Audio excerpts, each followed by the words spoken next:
Okay, so it's been about a week, actually a week and 1 day since I've been an owner of this Lamborghini Gallardo, my first exotic, and I wanted to do just a little video to explain kind of my experience and my feedback and what I think about the car a week into ownership. I'll probably do another video, a few months later. But here's my thoughts so far. Here's my initial thoughts. So I'm coming from the background of driving a 98 Mustang Cobra, supercharged, 500 horsepower, about the same horsepower as this car. So I'm going to be relating back to this to compare things, but basically that's what I'm coming from. Okay, I've never owned an exotic before. Other cars I've owned have been like tuner cars, like Eagle Talon TSI. I had one of those when I was like a teenager, and that's pretty much it. And I've had multiple, sorry about that, I've had multiple sport bikes and things like that, so I'm no stranger to speed, but as far as exotic cars, this is a complete new world to me. So what are my initial thoughts? Well, first of all, the car attracts a lot of attention, way more than I really ever imagined. I mean, within 30 seconds of ownership, driving down the road, I got to experience this firsthand. As soon as I got the car off the truck, that the shipper delivered it, and we drove away, people were honking their horns, giving me thumbs up, yelling out their windows, people pulling over in traffic to wait for me to pass so they could get behind me to take a photo or a video, and then following me for miles to take a video. Things like that happen in this thing. I mean, I'd be driving down the highway, and I'll look in my rearview mirror for people doing crazy evasive maneuvers to catch up to me, just to take a picture. I was driving down the highway the other day, looked in my rearview mirror, there was a white Chevy pickup, like violently swerving in and out of traffic to get caught up to me. Like, I thought this guy was like gonna shoot me or something, but he just wanted to give me a thumbs up and take a picture with his phone, and he was good. So things like that happen driving down the road. I had to pull over on the side of the road once to wait for a friend of mine in another car. Another car pulled over with us, waited for us to leave just so they could take a picture. People have been taking pictures of this car, while I'm driving it, taking videos, and then posting it to Facebook, right? And then what's happening is people that I don't know are posting pictures of me in this car on Facebook, and then someone who knows them, who somehow knows or is connected to me somehow, will say, "Hey, I know the owner of this car." And then the photo tags will always end up coming back to me, and I will find out that there's photos of me on Facebook from people I don't even know. So crazy things like that are happen every time I take this thing out. I'm not the type of person who likes to talk to people, right? I'd rather keep to myself, and I don't like a lot of attention. While I still think it's cool that so many people are amazed by this car and it makes their day when they see it, I like making someone's day, and I like answering questions about the car if someone has any questions. But after a while, when I just want to drive the car and enjoy the car for what it is, the attention does get a little old, but it's nothing that really bothers me too much. I can put up with it. I'm not complaining or anything. It's just something I'm not used to. So that's the first thing that really is the biggest difference about owning an exotic car, especially in a small, rural area like I live in. I live in Maine. I think I've seen like 2 Lamborghinis in here my entire life. So that's the major difference between driving something like that and something like this. So, guys will stare at this. Guys in their anywhere from their mid-20s to some guys even in their 50s or 60s will check out this car. They'll know what it is. But I mean, everybody knows what this is. Everyone and their mother or their grandmother knows what it is. I mean, I've been at a gas station and a 50-something-year-old woman walks out and started asking me questions about the car. Another thing I noticed is people don't believe that I am from the local area. That's another thing. People will come up to me when I'm pumping gas and they'll be like, "What are you doing up here in Maine?" And I'll be like, "I live here."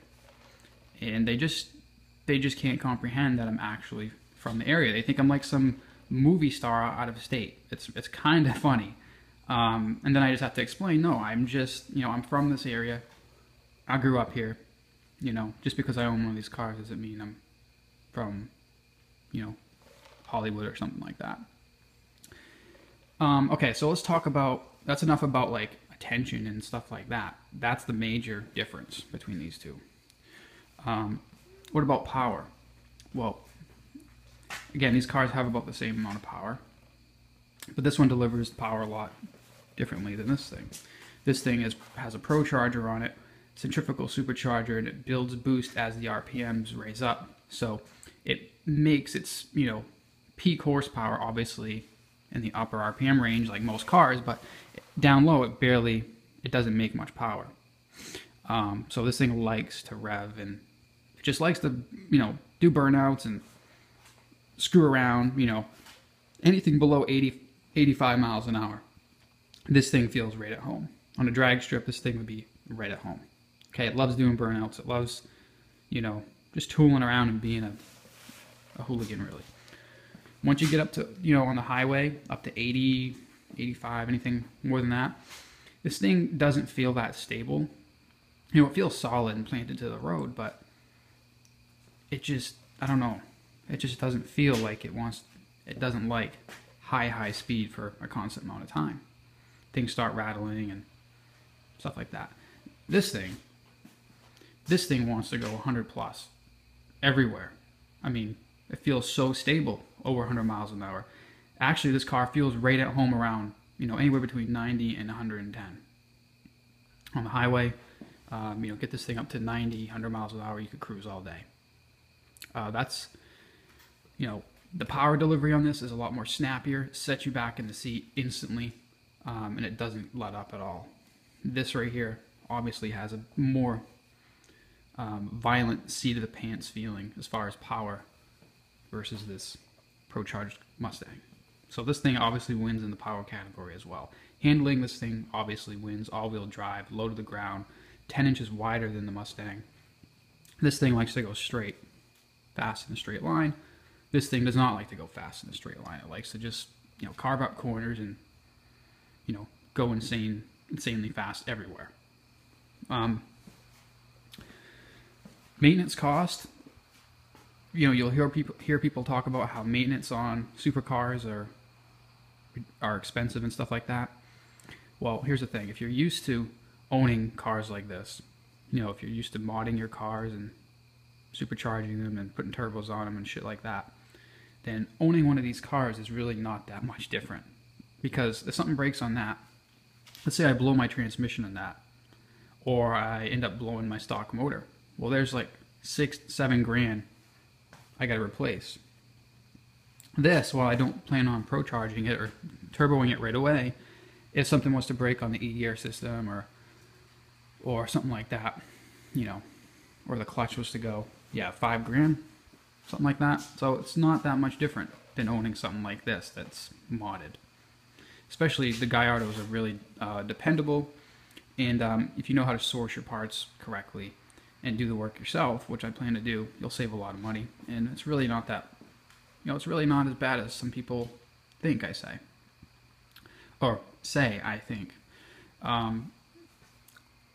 When you get into this car, you feel like you're sitting on the road.